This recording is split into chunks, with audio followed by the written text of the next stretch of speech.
প্রিয় নাসিরনগর উপজেলাবাসী, আসসালামু আলাইকুম। হিন্দু ভাই বোনদের প্রতি আদাব, নমস্কার।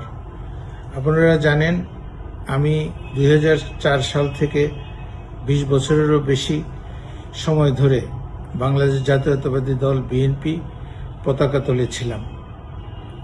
আমি প্রয়াত 3 বারের সাবেক প্রধানমন্ত্রী দেশনেত্রী বেগম খালেদা জিয়ার সম্মানে এবং বিএনপির ভারপ্রাপ্ত চেয়ারম্যান দেশনায়ক জনাব তারেক রহমানের নির্দেশনায় আসন্ন ত্রয়োদশ জাতীয় সংসদ নির্বাচনে 243 ব্রাহ্মণবাড়িয়া 1 নাসিরনগর আসনে স্বতন্ত্র প্রার্থী হিসাবে প্রতিদ্বন্দ্বিতা করার উদ্দেশ্যে দাখিলকৃত আমার প্রার্থিতা প্রত্যাহার করছি। আমি আপনাদের সকলের নিকট দোয়া প্রার্থনা করি আমি যেন যে কোনো পরিস্থিতি আপনাদের পাশে থাকতে পারি।